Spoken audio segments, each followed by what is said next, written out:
नमस्कार दोस्तों, मैं शिवम गहलोत स्वागत करता हूं आप सबका हमारे नए वीडियो में। आज के इस वीडियो में हम बात करने वाले हैं रेलवे एनटीपीसी भर्ती परीक्षा के बारे में। यह भर्ती परीक्षा चालू हो चुकी है, इसके फॉर्म भराना चालू हो चुके हैं। 13 अक्टूबर तक दोस्तों इसके फॉर्म भरे जाएंगे, तो आप सब भी तैयार हो जाइए। बहुत ही बढ़िया अपॉर्चुनिटी आपके हाथ लगने वाली है। रेलवे बहुत सारे लोगों का सपना होता है रेलवे में नौकरी करना, और बहुत सारे मेरे मित्र रेलवे में अभी जॉब कर भी रहे हैं बढ़िया तरीके से। तो ये एनटीपीसी की भर्ती परीक्षा आई है, तो आज के हम वीडियो में इसका पूरा नोटिफिकेशन का अध्ययन करेंगे।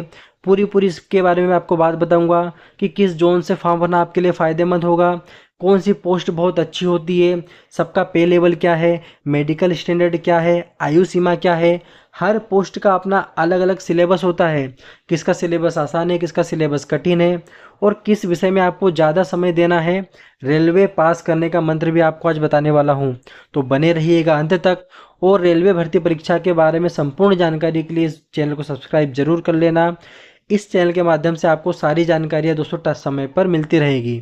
तो शुरू करते हैं आज की क्लास को शुरू करने से पहले मेरा परिचय आपको दे देता हूं। बहुत से लोग जानते हैं, मैं Shivam Gehlot high school teacher हूं वर्तमान में। इससे पहले दोस्तों मैंने 3 साल रेलवे में भी काम किया है, WCR में as a trackman group D के पद पर। और साथ में मैंने रेलवे एनटीपीसी 2019 की तैयारी भी की थी, जिसमें मेरे दोस्तों सारे लेवल 2, 3, 5 एंड 6 सारे के सारे लेवल दोस्तों मेरे क्लियर हैं।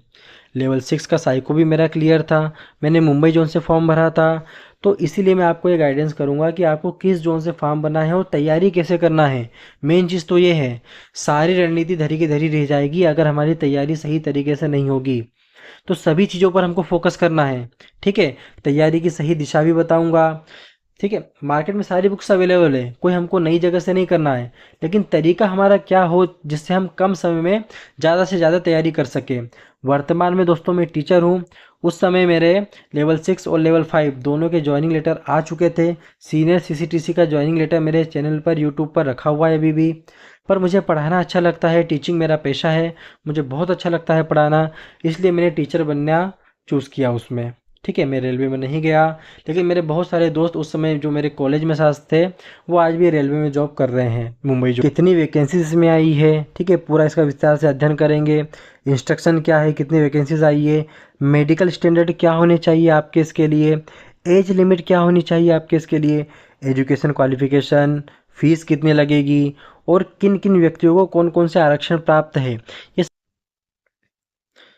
दोस्तों मैं आपको यही कहना चाहूँगा कि अभी आप जल्दबाजी में फॉर्म ना भरें। अभी आपके लिए पर्याप्त दोस्तों 1 महीने का समय है। पूरे नोटिफिकेशन को अच्छे से देख ले, उसके बाद ही आप इसको भरने के लिए जाएं। तो हम देखते हैं, नॉन टेक्निकल पॉपुलर कैटेगरी की ये दोस्तों पोस्ट है, ठीक है। पब्लिश कब हुआ था इसका? 13 सितंबर को इसका नोटिफिकेशन पब्लिश हो गया था। रजिस्ट्रेशन स्टार्ट हो चुके हैं दोस्तों 14 तारीख से। कब तक चलेंगे? 13 अक्टूबर 2024 तक इसके रजिस्ट्रेशन चलेंगे। लेकिन मैं फिर बोल रहा हूँ, अभी भी मत भरो, लेकिन लास्ट तारीख का वेट मत करना। 1 हफ्ता रुक जाओ, सारे जोन्स के बारे में जान लो, वैकेंसीज के बारे में जान लो, पोस्ट प्रेफरेंस करना कैसे करना है वो भी मैं आपको बताऊंगा, मेडिकल स्टैंडर्ड क्या होने चाहिए वो भी मैं आपको बताऊंगा। तो बने रहना अंत तक हमारे साथ में, और अभी फॉर्म मत भरना, कुछ दिन का वेट करो फिर जाके फॉर्म भरना।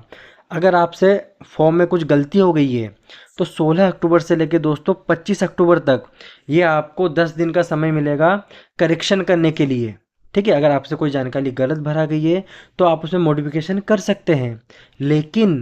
लेकिन मैं फिर बोल रहा हूँ, आप इसमें अपना जोन चेंज नहीं कर पाएंगे। जो जोन आपने पहली बार में सिलेक्ट कर लिया, उसी जोन से आपका मॉडिफिकेशन भी होगा, जोन चेंज नहीं होगा, इसका बिल्कुल आप ध्यान रखें। लास्ट डेट का वेट मत करना, इस हफ्ते रुक जाओ, अगले हफ्ते जाके फॉर्म भर देना। तब तक सारी जानकारी आपके सामने क्लियर हो जाएगी कि आप किस पोस्ट के लिए कौन से जोन से अप्लाई करना चाहते हो। तो दोस्तों ये जो वैकेंसी निकली है एनटीपीसी की, यह केवल ग्रेजुएशन वाले विद्यार्थियों के लिए ही निकली है जिनका ग्रेजुएशन कंप्लीट हो चुका है। कुल 5 तरह की पोस्ट आपके सामने है। चीफ कमर्शियल कम टिकट सुपरवाइज़र, ये पहली पोस्ट है। स्टेशन मास्टर की भी पोस्ट है। गुड्स ट्रेन मैनेजर यानी कि गुड्स गार्ड्स की पोस्ट भी इसमें इंक्लूड है। जूनियर अकाउंट असिस्टेंट कम टाइपिस्ट और सीनियर क्लर्क। तो दोस्तों यहाँ हमारे सामने पांचों पोस्ट है। 2 पोस्ट जो है वो लेवल 6 की है, और बाकी की जो 3 पोस्ट है वो लेवल 5 की है। अब ये लेवल क्या है, तो इनको डिवाइड किया गया है इनके लेवल वर्किंग के अनुसार, ठीक है। यहाँ पर इनका बेसिक पे भी लिखा हुआ है दोस्तों। बेसिक पे से ये मत समझना कि इतनी ही ज्वाइनिंग के बाद आपको सैलरी मिलेगी। कम से कम इसका 1.5 टाइम मल्टीप्लाई हो जाएगा इसकी बेसिक सैलरी में।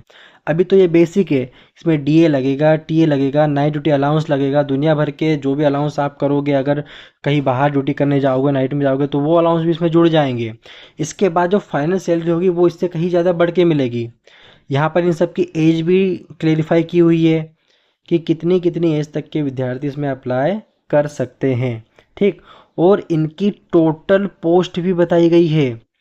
ऑल इंडिया में चीफ कमर्शियल टिकट सुपरवाइज़र की कितनी पोस्ट है? 1736 पोस्ट है। स्टेशन मास्टर की 994 पोस्ट है। तो ये जोन वाइज पोस्ट नहीं है, ऑल इंडिया में टोटल कितनी वैकेंसीज है तो वो पोस्ट के हिसाब से आपको बताया जा रहा है। और टोटल जो वैकेंसी है वो 8113 वैकेंसी है पांचों पोस्ट को मिला के।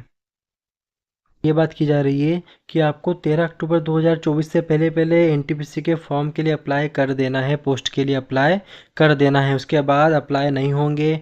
और आपके जो एग्ज़ाम सेंटर्स हैं वो आपके शहर से काफ़ी दूर भी हो सकते हैं, तो आपको उसके लिए भी प्रिपेयर रहना है और उसमें कोई भी बदलाव आपकी इच्छा के अनुसार नहीं होगा। जो रेलवे तय करेगा वही आपका एग्ज़ाम सेंटर होगा। तो इसके लिए भी दोस्तों कि एनटीपीसी में 2 सीबीटी होंगे, सीबीटी 1 एंड सीबीटी 2।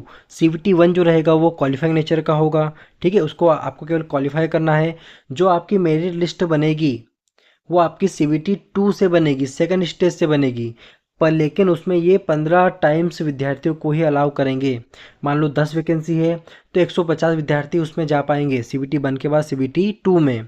डिपेंड करता है कि आप किस जोन से फॉर्म भर रहे हैं, ठीक है, और आपकी पोस्ट प्रेफरेंस क्या है।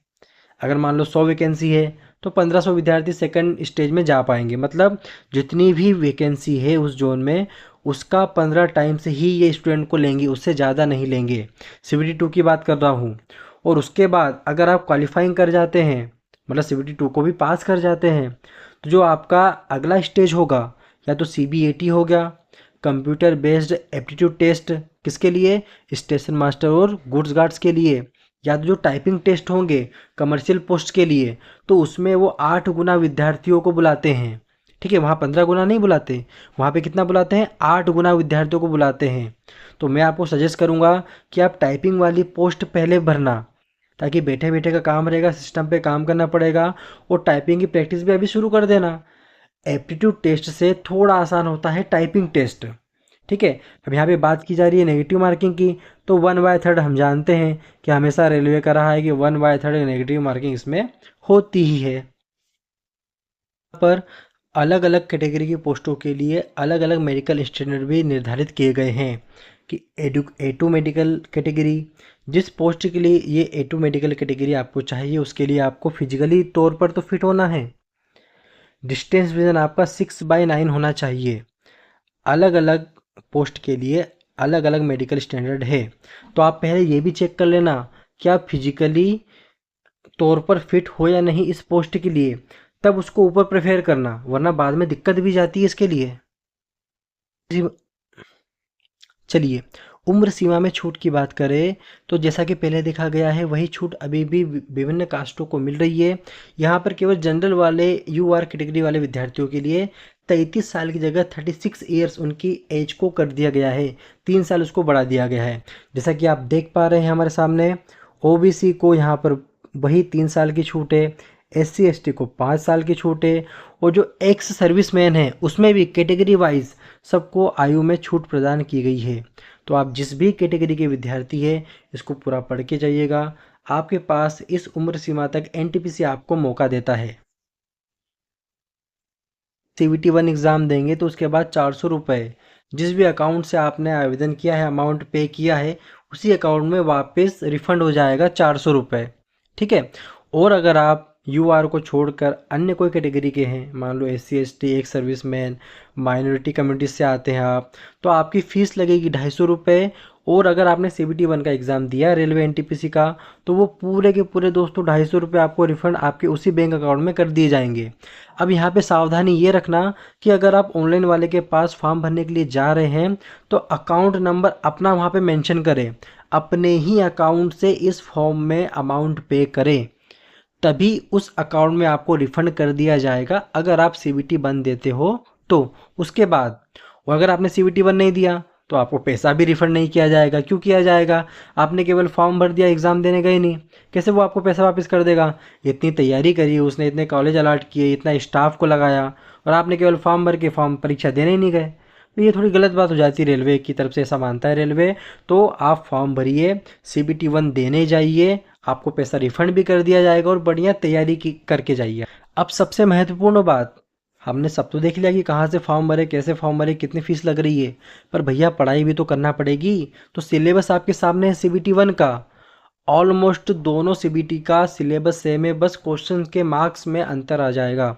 जैसे अगर हम CBT 1 की बात करें आपके सामने, तो आपका 90 मिनट आपका टाइम रहेगा। जनरल अवेयरनेस के 40 क्वेश्चन, करंट अफेयर के 40 क्वेश्चन आएंगे, 30 नंबर का गणित और 30 नंबर की रीजनिंग आएगी, टोटल 60। और 40 नंबर का आएगा दोस्तों GA यानी कि जनरल अवेयरनेस। मैं फिर से बोलता हूँ, अगर आपका गणित अच्छा है तो रीजनिंग ऑटोमेटिक अच्छा होगा, गणित के द्वारा ही रीजनिंग अच्छा होगा।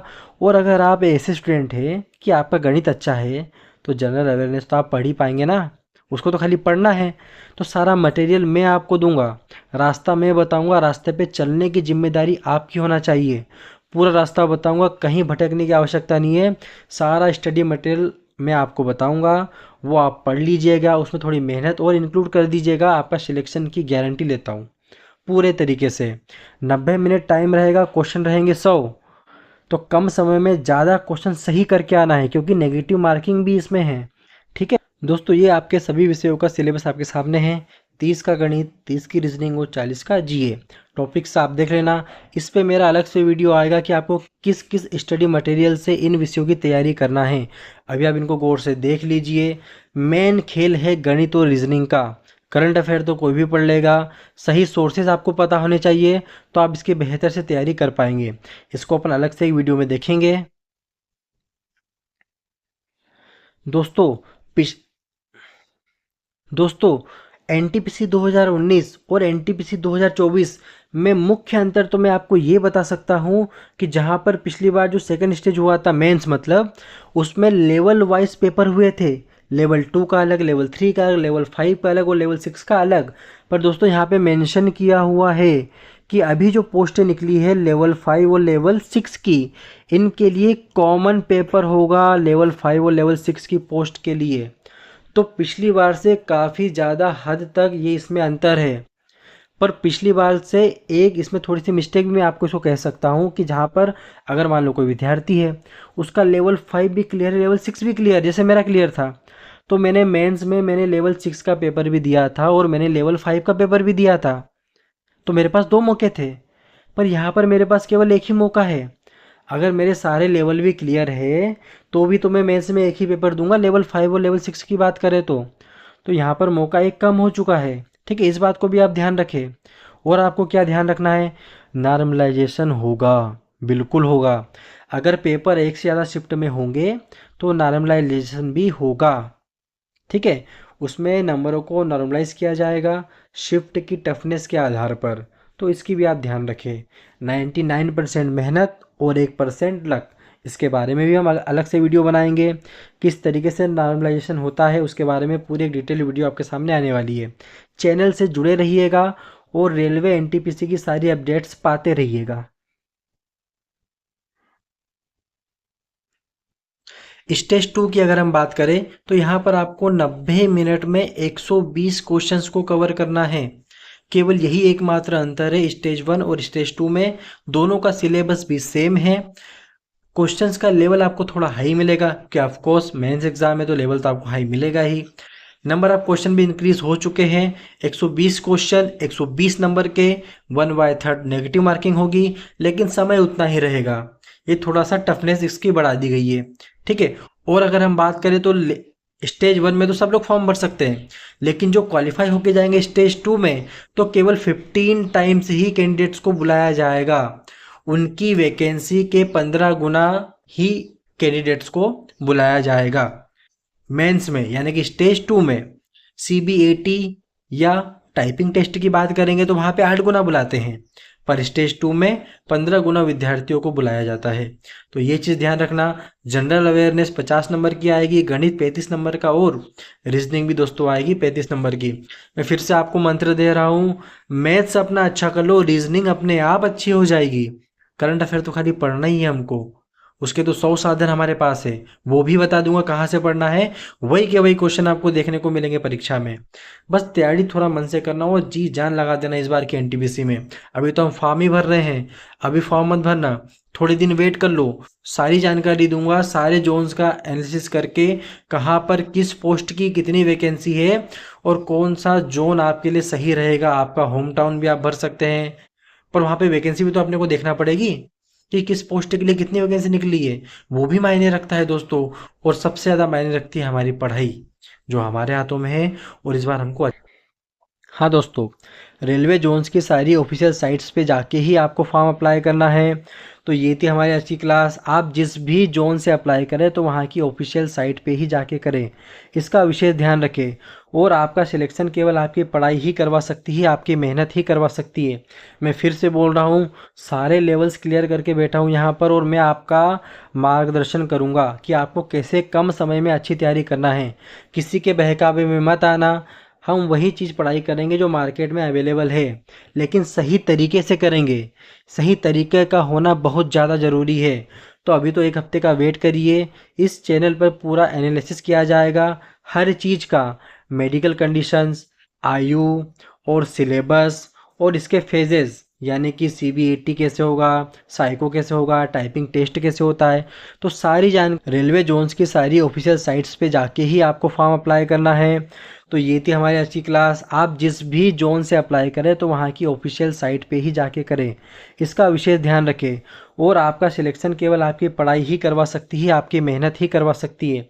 मैं फिर से बोल रहा हूँ, सारे लेवल्स क्लियर करके बैठा हूँ यहाँ पर और मैं आपका मार्गदर्शन करूँगा कि आपको कैसे कम समय में अच्छी तैयारी करना है।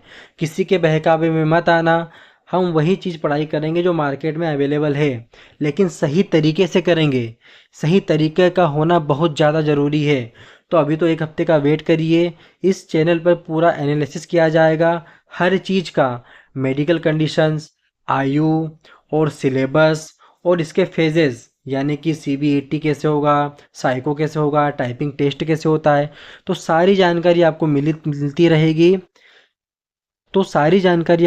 रहेगी। बने रहिएगा हमारे यूट्यूब चैनल के साथ, शिवम सर करंट अफेयर के साथ। मिलते हैं दोस्तों अगले वीडियो में, जब तक के लिए जय हिंद।